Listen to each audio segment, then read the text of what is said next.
Hello everyone, AKS IAS main section of free ఇనిషియేటివ్కి స్వాగతం. This is Santosh కోక. ఈరోజు క్వశ్చన్ చూసే ముందు స్మాల్ అనౌన్స్మెంట్ అనేది చూద్దాం. న్యూ బ్యాచ్కి సంబంధించి TGPSC, APPSC group 1, 2 English and Telugu medium new batch అనేది ఇటీవల 11th నవంబర్ నుంచి స్టార్ట్ చేయబడింది. Prelims comes mains integrated coaching, offline, live, online classes అనేవి ఇందులో ఇంక్లూడ్ చేయబడతాయి. సో ఫర్ మోర్ ఇన్ఫర్మేషన్ ఈ నెంబర్కి కాల్ చేసి వివరంగా తెలుసుకోవచ్చు. సో మెయిన్ సెక్షన్కి సంబంధించి ఈరోజు క్వశ్చన్ జీవ వైవిధ్యం అనే అంశం ద్వారా, సబ్జెక్ట్ ద్వారా మనం కవర్ చేసుకుంటాం. Question for 17th November 2024. Discuss the significance and challenges of the recent notification designating parts of the Western Ghats as an ecological sensitive area in protecting biodiversity. జీవ వైవిధ్యాన్ని పరిరక్షించడంలో పశ్చిమ కనుమలలోని కొన్ని భాగాలను పర్యావరణ పరంగా సున్నితమైన ప్రాంతంగా పేర్కొంటూ ఇటీవల జారీ చేసిన నోటిఫికేషన్ యొక్క ప్రాముఖ్యత మరియు సవాళ్లను చర్చించండి అని ఇచ్చారు. ఇక్కడ 3 స్టెప్స్ అనేవి రెగ్యులర్గా మనం స్మార్ట్ అండ్ సింపుల్ స్ట్రాటజీగా మనం తీసుకుంటున్నాం. సో క్వశ్చన్ రీడింగ్ అనేది ఫస్ట్ స్టెప్. ఇక్కడ 1 నిమిషం వెచ్చించి మనం క్వశ్చన్లో ఇచ్చిన ఇంపార్టెంట్ క్వశ్చన్ ట్యాగ్స్ కానీ కీవర్డ్స్ కానీ with each and every word మనం అబ్జర్వ్ చేయాలి, రైట్? సో టాపిక్ ఏంటి ఇక్కడ? ఎకలాజికల్లీ సెన్సిటివ్ ఏరియా, పర్యావరణ పరంగా సున్నితమైన ప్రాంతాలు అనేది ఇక్కడ వెరీ మచ్ ఇంపార్టెంట్. అది వెస్టర్న్ ఘాట్స్ అంటే ఇక్కడ పశ్చిమ కనుమలకు సంబంధించి అడిగారు అనమాట, రైట్? సో ఇక్కడ డిస్కస్ అనేది ప్రధానంగా చర్చించండి అనేది ఇంపార్టెంట్ క్వశ్చన్ ట్యాగ్గా తీసుకోవచ్చు. ఒకే ఒక క్వశ్చన్ ట్యాగ్ ఇచ్చారు. సో ఇక్కడ పాజిటివ్స్, నెగిటివ్స్ అనేవి కంపల్సరీ రాయాలి, రైట్? సో అనుకూల, ప్రతికూల అంశాలు అనేవి. ఇక్కడ కీవర్డ్స్ అర్థం చేసుకుంటే సిగ్నిఫికెన్స్ అంటే ప్రాముఖ్యత అనేది ఇక్కడ ప్రథమంగా మొదటి కీవర్డ్గా తీసుకోవచ్చు. సవాళ్ళు, ఛాలెంజెస్ అనేవి సెకండ్ కీవర్డ్గా చెప్పచ్చు, రైట్? సో ఇక్కడ ఆల్మోస్ట్ డిస్కస్ అనే కీవర్డ్ క్వశ్చన్ ట్యాగ్కి ఇచ్చిన కీవర్డ్స్కి సరిపోయింది కాబట్టి మనం ఇంకా ఒక చర్యలు, అవసరమైన చర్యలు అనేది ముగింపు ముందు యాడ్ చేసుకుంటే సరిపోతుంది, రైట్? సో అయితే ఇక్కడ ఒక స్ట్రక్చర్ అనేది మనం క్రియేట్ చేసుకుంటే సింపుల్గా ఫస్ట్ మనం ప్రాముఖ్యత అనేది రాయాలి, రైట్? ప్రాముఖ్యత అనేది రాస్తాం. నెక్స్ట్ క్వశ్చన్లోనే అడిగాడు కాబట్టి సవాళ్ళు కూడా రాస్తాం. ఫైనల్గా మనం చర్యలు, తీసుకోవాల్సిన చర్యలు కూడా మనం మెన్షన్ చేస్తాం. సింపుల్గా స్ట్రక్చర్ అనేది కంప్లీట్ అవుతుంది, రైట్? సో ఇక్కడ బ్రెయిన్ స్టార్మింగ్లో సెకండ్ స్టెప్ అనేది 1 నిమిషంలో ఇక్కడ ఇంపార్టెంట్ కీవర్డ్స్ అనేవి మనం ఈ టాపిక్ సంబంధించి రీకాల్ చేసుకోవాల్సిన అవసరం అయితే ఉంది. మనకి ఎగ్జామినేషన్లో మన ఆన్సర్లో మనం రాసే పాయింట్స్ కన్నా ఇంపార్టెంట్గా ఎగ్జాంపుల్స్, రిపోర్ట్స్, ఫ్యాక్ట్స్ అనేవి ఎక్కువగా ఎగ్జామినర్ అబ్జర్వ్ చేస్తారు. అవి ఉండేలా మనం చూసుకుంటే ఇంకా మార్క్స్ అనేవి గెయిన్ చేసుకోవచ్చు. అయితే ఇక్కడ సో మొదటిగా మనం రీసెంట్ కరెంట్ అఫైర్స్ రిలేటెడ్గా ఈఎస్ఏ పరంగా మనం కొంత ఇన్ఫర్మేషన్ అయితే ఇస్తాం. గవర్నమెంట్ ఎన్ని రాష్ట్రాలకు సంబంధించి ఎంత పర్యావరణ పరంగా ఈ ప్రాంతాన్ని మనం ఎన్ని చదరపు కిలోమీటర్లు ఇచ్చారు, ఇలాంటి ఫ్యాక్ట్స్తో మనం స్టార్ట్ చేయొచ్చు. అదేవిధంగా మనం ఇక్కడ ముఖ్యంగా వాట్ ఈజ్ ఈఎస్ఏ అంటే దీనికి సంబంధించిన ఎకలాజికల్లీ సెన్సిటివ్ ఏరియాకి సంబంధించి అసలు లక్ష్యం ఏంటి, నోటిఫికేషన్ ప్రత్యేకంగా దేనికి ఇచ్చారు అనేది కూడా మనం ఇక్కడ లింక్ చేసుకోవచ్చు. అదేవిధంగా కొన్ని రిపోర్ట్స్ అనేవి కూడా మనకి ఇంపార్టెంట్, నివేదికలకు సంబంధించి కావచ్చు, కొన్ని ఎగ్జాంపుల్స్ అనేవి కూడా మనం ఇక్కడ కంపల్సరీ ఇంక్లూడ్ చేసుకోవాలి, రైట్? ముఖ్యంగా ఇక్కడ జీవ వైవిధ్యానికి సంబంధించి పశ్చిమ ఘాట్లలో మనం మాట్లాడతాం, పశ్చిమ కనుమల గురించి మాట్లాడతాం కాబట్టి ఆ ఇన్ఫర్మేషన్, ఫ్యాక్చువల్ ఇన్ఫర్మేషన్ అన్నది మనం ఇక్కడ లింక్ చేసుకుంటాం. అదేవిధంగా మనకి అప్పట్లో వచ్చిన 2018 కేరళ వరదలకు సంబంధించి మాట్లాడచ్చు. లేదా ముఖ్యంగా ఈ మనకి టూరిజానికి సంబంధించి కూడా మనకి ఇంపార్టెంట్గా దీనికి సంబంధించి మనం మాట్లాడచ్చు. కేరళలో ముఖ్యంగా ఈఎస్ఏ నిబంధనలపై కొన్ని నిరసనలు ఉండడం కావచ్చు, లేదా ఈఎస్ఏకి సంబంధించి మనం కొంత సిఎస్సి అనే నివేదిక మనకు సంబంధించి 2022లో వచ్చింది, అది కూడా మనం లింక్ చేసుకోవచ్చు. 2021లో కేరళలో మనకి ఇడుక్కిలో ఉన్న కొండ చర్యలు విరిగిపడడం అనే కొంత ఘటనలు కూడా మనం ఇందులో ప్రమాదాలకు సంబంధించి కూడా లింక్ చేసుకోవచ్చు. ఇవన్నీ ఎగ్జాంపుల్స్ విధంగా మనం రాసుకోవచ్చు. అదేవిధంగా ఎస్టీజీ, సుస్థిరాభివృద్ధి లక్ష్యాలు కూడా ఇందులో ముగింపులో మనం లింక్ చేసుకోవాల్సిన అవసరం అయితే ఉంది. కరెంట్ అఫైర్స్ ఇంట్రడక్షన్ పరంగా మనం ఇక్కడ ఇందాక చెప్పినట్టు ముఖ్యంగా మనకి ఇక్కడ నోటిఫికేషన్ గురించి రాయొచ్చు. అంటే ఇక్కడ 6 రాష్ట్రాలు మనం విస్తరించి ఉన్న పశ్చిమ కనుమల యొక్క సుమారు 56,825.7 చదరపు కిలోమీటర్లు మనకి ఇక్కడ ఈ ఏరియాకి సంబంధించి పర్యావరణ పరంగా సున్నితమైన ప్రాంతంగా మనకి ఇక్కడ నోటిఫికేషన్ నియమిస్తూ కేంద్ర ప్రభుత్వం 6వ ముసాయిదా నోటిఫికేషన్ అయితే జారీ చేసింది. ఇందులో ముఖ్యంగా 6 రాష్ట్రాలకు సంబంధించి ఇక్కడ విస్తరించి ఉన్నాయి, రైట్? ఒకటి మనకి గుజరాత్గా చెప్పచ్చు, నెక్స్ట్ మనకి మహారాష్ట్ర, అదేవిధంగా గోవా, రైట్, కర్ణాటక, కేరళ, తమిళనాడు ఈ రాష్ట్రాలతో మనకి ఈ ఏరియా అనేది కవర్ చేయబడింది, రైట్. సో 56,000 చదరపు కిలోమీటర్లు సుమారు, రైట్. సో ఇది మనం క్లియర్ కట్గా మెన్షన్ చేస్తాం. ఈ రాష్ట్రాలు కవర్ చేసిన రాష్ట్రాలకు సంబంధించి మనం ఒక సింపుల్ మ్యాప్తో చూపించవచ్చు.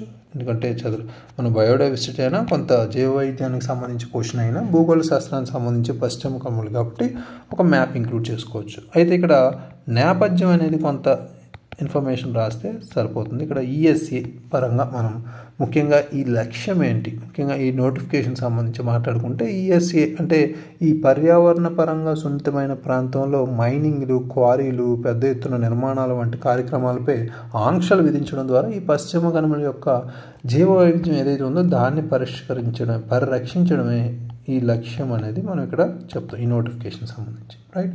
సో ఇక్కడ ఇది మేజర్గా ఇక్కడ రాసేది ఇంట్రడక్షన్ పార్ట్లో ఇది రాస్తే సరిపోతుంది. అయితే స్ట్రక్చర్కి వచ్చేసరికి బాడీ పార్ట్లో నిర్మాణానికి సంబంధించి ఫస్ట్ మనం ఏం ఫాలో అయ్యాం, ప్రాముఖ్యత అనేది అనుకున్నాం కాబట్టి అది మనం ఇక్కడ ఫస్ట్ ఆఫ్ ఆల్ రాస్తాం. అందులో ముఖ్యంగా మనం మాట్లాడబోయేది జీవ వైవిధ్య పరిరక్షణ అనేది మొదటి ప్రాముఖ్యతగా చెప్పుకోవచ్చు, రైట్. ఇక్కడ పారిశ్రామిక కార్యకలాపాలను పరిమితం చేసి కొంత అంతరించిపోతున్న కొన్ని జాతులు ఏవైతే ఉన్నాయో వాటిని రక్షించడానికి మనకి ఇది ఉపయోగపడుతుంది. ఉదాహరణకి మనకి ఇక్కడ క్లియర్ కట్గా పశ్చిమ కనుమల్లో ఈ భారత జీవ వైవిధ్యానికి 40% భాగం అయితే ఉంది. అది మనం క్లియర్ కట్గా మనం ఎగ్జాంపుల్గా రాయొచ్చు. లేదా నెక్స్ట్ మనకి వాతావరణ మార్పుకు సంబంధించి కూడా నిరోధానికి సంబంధించి మనం ఇక్కడ లింక్ చేసుకోవచ్చు. అంటే అడవులను పరిరక్షించి కార్బన్ నిల్వలను పెంచే అవకాశం అయితే దీంతో ఉంది, రైట్. ఫర్ ఎగ్జాంపుల్ పశ్చిమ కనుమల్లో 9 గిగాటన్ల కార్బన్ అయితే నిల్వ ఉంటుంది. సో ఇది భారత వాతావరణ లక్ష్యాలకు కూడా మద్దతు ఇచ్చే అవకాశం అయితే ఉంది కాబట్టి ఇది పర్ఫెక్ట్ ఎగ్జాంపుల్, రైట్.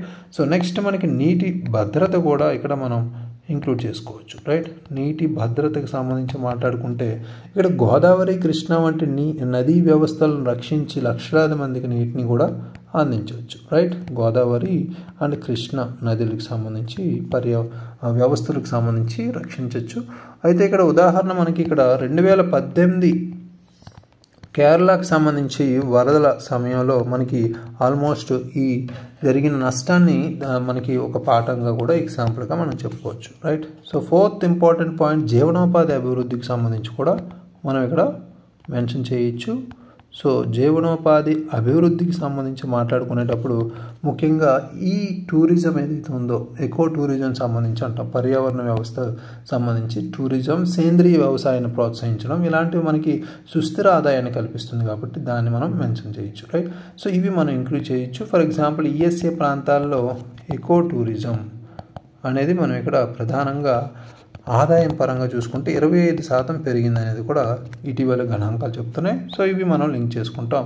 నెక్స్ట్ మనం కొన్ని సవాళ్ళు రాయాలి కాబట్టి క్వశ్చన్లో ఆల్రెడీ అడిగారు. సో ప్రాముఖ్యత అండ్ సవాళ్ళు ఇక్కడ ముందుగా స్థానిక వ్యతిరేకత అనేది కనిపిస్తుంది. ఈ పర్యావరణ సున్నితమైన ప్రాంతంగా నోటిఫికేషన్ ఇవ్వడాన్ని. సో స్థానిక వ్యతిరేకత ఎక్కడి నుంచి వచ్చింది అనేది మనం మాట్లాడుకుంటే ముఖ్యంగా వ్యవసాయం మరియు అటవీ కార్యకలాపాలపై పరిమితుల భయంతో స్థానికుల వ్యతిరేకత అనేది ఇక్కడ చేశారు. ఫర్ ఎగ్జాంపుల్ కేరళలో మనం చూసుకుంటే ఈఎస్ఏ నిబంధనలపై కొంత నిరసనలు అయితే జరుగుతున్నాయి, రైట్. సో నెక్స్ట్ అభివృద్ధికి సంబంధించి మనకి లక్ష్యాలు ఏవైతే ఉన్నాయో అవి మనకి ఇప్పుడు ఈ నోటిఫికేషన్ సంబంధించి కొంత మనకి సమతుల్యత అనేది విభేదాలు అనేవి ఉన్నాయి. లేదా ఫర్ ఎగ్జాంపుల్ మనకి ఇక్కడ కర్ణాటక పరిశ్రమ కారిడార్ ఏదైతే ఉందో వాటికి సంబంధించి మనం మాట్లాడుకుంటే ఇలాంటి మౌలిక వస్తువుల ప్రాజెక్టుల్లో ఆటంకాలు అయితే మనకు కనిపించవచ్చు, రైట్. సో నెక్స్ట్ మనకి 3వ పాయింట్గా పాలనా సమస్యలు కూడా మనం చెప్పచ్చు. పాలనా సమస్యలకు సంబంధించి మాట్లాడుకునేటప్పుడు ఇక్కడ ఈఎస్ఏ నియమాలను ఉల్లంఘించి మైనింగ్ ఇంకా కొనసాగుతుంది కాబట్టి ఇక్కడ ఈఎస్ఏ జోన్లు ఏవైతే ఉన్నాయో పర్యావరణ సున్నిత ప్రాంతాల సంబంధించిన జోన్లు 40% మైనింగ్ అక్రమాలు అయితే జరుగుతున్నాయని ఈ సిఎస్సి నివేదికే మనకి 2022కి సంబంధించిన నివేదిక తెలిపింది. సో ఇది కూడా గణాంకాల పరంగా ఇంపార్టెంట్, రైట్. నెక్స్ట్ వాతావరణ సంబంధిత ప్రమాదాలు అయితే జరుగుతున్నాయి. అది కూడా మనకి ఇంపార్టెంట్ సవాలుగానే చెప్పుకోవచ్చు. కొండ చర్యలు విరిగిపడడం, భారీ వర్షాలు పరిరక్షణలో ఆటంకంగా మారుతున్నాయి. కాబట్టి ఇది ఫర్ ఎగ్జాంపుల్ ఇక్కడ 2001లో మనకి కేరళలో ఇడుక్కి ప్రాంతంలో మనకి జరిగిన కొండ చర్యల్ని మనం ఇక్కడ ఎగ్జాంపుల్గా రాయొచ్చు. సో ఇవన్నీ ఫ్యాక్చువల్ ఇన్ఫర్మేషన్ రిపోర్ట్స్ ఆధారంగా మనం రాస్తున్న ఈ ఎగ్జాంపుల్స్ అన్నీ నోట్ చేసుకుంటే మనకి ఎగ్జామినేషన్లో క్వశ్చన్స్ రాగానే మనం ఈ పర్టికులర్ పాయింట్స్ని మనం రాయొచ్చు, రైట్. సో నెక్స్ట్ అవసరమైన చర్యలు అంటే సవాళ్ళు ఏవైతే ఉన్నాయో వాటిని మనం క్లియర్ కట్గా రీరైట్ చేసి రాయొచ్చు ఇక్కడ. సో అవసరమైన చర్యల్లో ఫస్ట్ మనకి స్థానికులకు సంబంధించి ఇబ్బందులు ఉన్నాయి కాబట్టి స్థానికులను నిర్ణయాల అమలులో భాగస్వామ్యం చేయాలి, రైట్. సో అంటే ఇక్కడ సామాజిక భాగస్వామ్యం అనేది చెప్పచ్చు, రైట్. సో సింపుల్గా కమ్యూనిటీ పార్టిసిపేషన్ అనేది క్లియర్ కట్ చెప్తే ఫర్ ఎగ్జాంపుల్ ఇక్కడ సిక్కిం ఎగ్జాంపుల్గా చెప్పుకోవచ్చు. Sikkim perfect example. ఎందుకంటే సిక్కింలో సామాజిక ఆధారిత పరిరక్షణ నమూనా అనేది మనకి ఇక్కడ ఎగ్జాంపుల్గా చెప్పచ్చు, రైట్. సో అక్రమ కార్యకలాపాల పర్యవేక్షణకి మనకి సాంకేతికతను ఉపయోగించుకోవడం కూడా మనకు అవసరం. సాంకేతికతకు సంబంధించి మాట్లాడుకుంటే ఇక్కడ అక్రమ కార్యకలాపాల పర్యవేక్షణకి మనకి డ్రోన్ సాంకేతికత మనం ఉపయోగించుకోవచ్చు, రైట్. డ్రోన్లు ఉపయోగించుకొని ఇవి మనం పర్యవేక్షించవచ్చు. ఇక్కడ డ్రోన్ వినియోగం పర్యావరణ సున్నిత ప్రాంతాల్లో సపరేట్గా చెట్లు నరికివేతను తగ్గించింది అనేది కూడా మనకి నేషనల్ జియోగ్రఫీ 2022 అనే రిపోర్ట్ కూడా ఇచ్చింది, రైట్.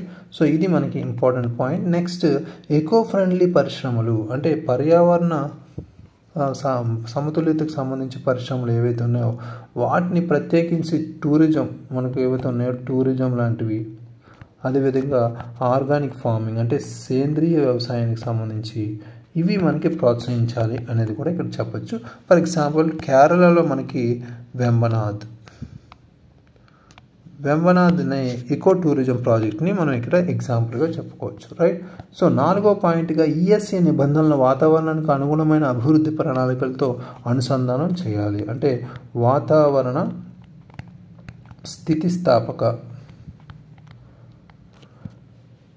అభివృద్ధి ప్రణాళికలు అంటే క్లైమేట్ రెసిలియంట్ డెవలప్మెంట్ ప్లాన్స్ ఏవైతే ఉన్నాయో వాటికి సంబంధించి ఇక్కడ సమతుల్యం చేయాలి. ఏంటి మనకి ఇప్పుడు ఇచ్చిన పర్యావరణ పరిరక్షణ లేదా సున్నితమైన ప్రాంతాల నిబంధనలు, రైట్. సో ఈ వాతావరణ స్థితిస్థాపక అనేది వెరీ ఇంపార్టెంట్ కీవర్డ్. ఇది కంపల్సరీ ఉండేలా చూసుకుంటే సరిపోతుంది. నెక్స్ట్ ముగింపులోకి వచ్చేసరికి మన స్థానిక సమస్యలను పరిష్కరించి సమర్థ పాలనను అమలు చేయడం ద్వారా ఈ పశ్చిమ కనుమలకు సంబంధించి భవిష్యత్ తరాలకు ఒక హరిత ఆభరణంగా మనం ఉంచవచ్చు అనేది మనం ఇక్కడ క్లియర్ కట్గా చెప్పుకోవచ్చు.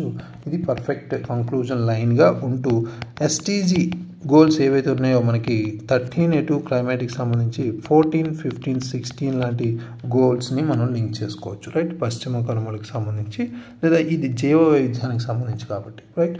సో ఇది perfect structure according to the demand of the question ఇక్కడ, రైట్. సో ఈరోజు రాసిన ఆన్సర్ మనకి జోషిని రాశారు. ఇటీవల కాలం నందు వైనాడ్ కేరళ రాష్ట్రం నందు ప్రకృతి విపత్తు కొండ చర్యల వలన 180 మంది మరణించారని ఇక్కడ ఆస్తి నష్టం సుప్రీం మార్గదర్శకాల అనుగుణంగా కేంద్రం సున్నిత ప్రాంతాలను గుర్తించింది అనేది రాశారు. Very good current affairs introduction. అయితే ఇక్కడ ఒక మ్యాప్ కూడా లింక్ చేసుకున్నారు మన వెస్టర్న్ ఘాట్స్ పశ్చిమ కనుమలకు సంబంధించి. Very good. సో ఇది వాల్యూ యాడెడ్ పాయింట్గా చెప్పుకోవచ్చు. ప్రాముఖ్యతకు సంబంధించి ఈ ప్రాంతం నందు జైవ వైవిధ్యం పర్యావరణ సుస్థిరతకు సంబంధించి రూపొందించడం ద్వారా కేంద్రం రాజీవ్ కుమార్ కమిటీ కేంద్రం నందు నియమించడం జరిగింది. కొన్ని మార్గదర్శకాలు కూడా విడుదల చేశారు. ఇక్కడ గనులు తవ్వకం, అడవులు నరకడం, పరిశ్రమలు, పర్యాటక కేంద్రాలుగా సంస్కృతులు పరిరక్షించడం అనేది కూడా ఇక్కడ చెప్పారు. కేంద్రంగా మార్గదర్శకాలు ఇవ్వడం జరిగింది. పర్యావరణ స్థిరత్వం పశ్చిమ కనుమల నందు ఈ సున్నిత ప్రాంతాల పరిరక్షణగా కేంద్ర చర్యల ద్వారా 10 సంవత్సరాల్లో 30% జైవ వైవిధ్యం మెరుగుపడిందని, ప్రకృతి వైపరీత్యాల నుండి ఉపశమనం పొందడం జరుగుతుంది, సమగ్ర అభివృద్ధి సాధ్యమైంది, సాంస్కృతికి శాస్త్రీయ విలువలు మెరుగుపడడం, గిరిజన సుస్థిరత సాధ్యమైందని, ప్రపంచంలో 3వ అతిపెద్ద జైవ వైవిధ్యం గల ప్రాంతంగా పశ్చిమ కనుమలకు ఉండగా యునెస్కో ప్రకటనను తెలపడం కూడా జరిగింది. సో యునెస్కో అనేది కూడా కొంత లాంగ్వేజ్ వైజ్ చూసుకోండి, స్పెల్లింగ్ మిస్టేక్స్. నెక్స్ట్ సవాళ్ళకు సంబంధించి మాట్లాడుకుంటే విభిన్న వాటాదారుల మధ్య స్థానిక సంఘాలు ప్రభుత్వ సంస్థలకు సంబంధించి ఇక్కడ సమన్వయం అనేది కొరవైందనేది కూడా ఇక్కడ భాగస్వామ్యానికి సంబంధించి కూడా మాట్లాడారు.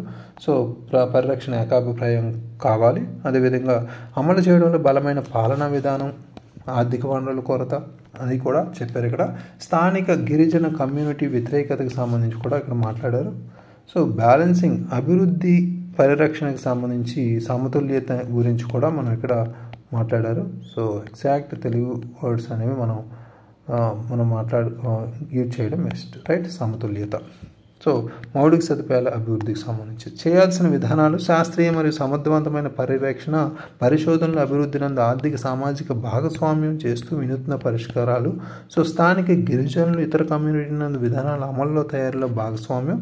సో స్థానిక పరిస్థితులకు అనుగుణంగా ఉపాధి అవకాశాలు చేసే విధంగా ప్రభుత్వం కృషి చేస్తుంది. ప్రధానమంత్రి జన్ జాతీయ అభియాన్ ద్వారా ఇక్కడ గిరిజన సామాజిక వర్గాలుగా కూడా ప్రచారం జన్ధన్ యోజన. సో ఈ విధంగా సున్నిత ప్రాంతం నందు కఠినమైన చట్టాలని సమర్థవంతంగా అమలు చేయడం ద్వారా పర్యావరణ సుస్థిరత సాధ్యం అవుతూ పర్యావరణ విపత్తుల నుండి బయటపడి సుస్థిరాభివృద్ధి సాధ్యం అవుతుంది అని చెప్పారు. Very good. సో ఇక్కడ సుస్థిరాభివృద్ధి లక్ష్యాలను లింక్ చేసుకుంటే ఇంకా బెటర్గా ఉంటుంది. సో ఆల్మోస్ట్ ఈ ఆన్సర్లో అన్ని అంశాలు ఇంక్లూడ్ చేశారు. కొన్ని రిపోర్ట్స్ లాంటివి మనం ఇంకా లింక్ చేయాల్సిన అవసరం అయితే ఉంది. అదేవిధంగా కొన్ని ఫ్యాక్ట్స్, రైట్. సో హోలిస్టికల్గా కరెంట్ అఫైర్స్ ఇంట్రడక్షన్తో స్టార్ట్ చేసి సో ఇక్కడ బ్యాక్గ్రౌండ్ అనేది నేపథ్యం అనేది కొంత మిస్ చేశారు, అది చూసుకోండి. అంటే పర్యావరణ సున్నిత ప్రాంతాలు అంటే ఏంటి, లేదా ఇలాంటివి మనం లింక్ చేసుకుంటే బెటర్. సో అదేవిధంగా ఇక్కడ ఏం జరుగుతున్నాయి ప్రాబ్లమ్స్ అనేవి కూడా ఇక్కడ క్లియర్ కట్గా రాశారు ఫ్లో చార్ట్ రూపంలో. అదేవిధంగా mainly focus on language competence and కొన్ని మిస్టేక్స్ అయితే ఉంటున్నాయి అక్షరాలకు సంబంధించి, అవి ఫోకస్డ్గా చూసుకోండి. Remaining are very good. So especially ఇక్కడ మనం చెప్పుకున్నట్టు నీడెడ్ మెజర్స్ సంబంధించి మనం క్లైమేట్ రెసిలియంట్ డెవలప్మెంట్ ప్లాన్స్ ఏవైతే ఉన్నాయో వాటి గురించి మనం లింక్ చేసుకోవచ్చు. సో వాతావరణ స్థితిస్థాపక అభివృద్ధి మన ప్రణాళికలు ఏవైతే ఉన్నాయో వాటిని, సో అవి కూడా ఇంపార్టెంట్, రైట్. సో హోలిస్టికల్గా ఈ ఆన్సర్కి మనం 5 out of 10 మార్క్స్ అయితే ఇవ్వచ్చు. Very good attempt. సో అలా అటెంప్ట్ చేస్తూ ఉండండి. సో మనకైతే ఏవైతే ఉన్నాయో ఆ మిస్టేక్స్ ఏవైతే ఉన్నాయో వాటిని ఓవర్కమ్ చేస్తూ ఇంప్రూవ్మెంట్ అనేది డే బై డే మనకు కనిపించాలి, రైట్. సో అది ఇంపార్టెంట్. నెక్స్ట్ డే 126 మెయిన్ సెక్షన్కి సంబంధించి క్వశ్చన్ చూస్తే question for 18th November 2024 examine the impact of social media on children's mental health and social behaviour. Should India consider age based restrictions and social media access. పిల్లల మానసిక ఆరోగ్యం మరియు సామాజిక ప్రవర్తనపై social media ప్రభావాన్ని పరిశీలించండి. సోషల్ మీడియా ప్రాప్తిపై వయస్సు ఆధారిత ఆంక్షలను భారతదేశం పరిగణించాలా. సో ఇది సామాజిక సమస్యలు అనే అంశం ద్వారా మనం ఈ సిలబస్లో కవర్ చేసుకుంటాం. సో ఇటీవలే ఆస్ట్రేలియా అనేది ఈ పిల్లలకి సంబంధించి సోషల్ మీడియా ప్రవర్తనకు సంబంధించి మనం మాట్లాడుకుంటే అక్కడ వయస్సు ఆధారిత ఆంక్షలు అనేది విధించింది. సో దానికి సంబంధించి మనం ఇండియాలో ఇది ఆపాదించుకోవచ్చా అనేది ప్రథమంగా రాబోయే ఏపీ గ్రూప్ 1కి సంబంధించి మెయిన్స్లో కావచ్చు, యూపీఎస్సీ మెయిన్స్లో కావచ్చు అడిగే అవకాశం ఉంది, రైట్. సో మీ ఆన్సర్స్ రాసి ఏ కేసులో యాప్లో అప్లోడ్ చేయండి. Thank you very much. All the very best.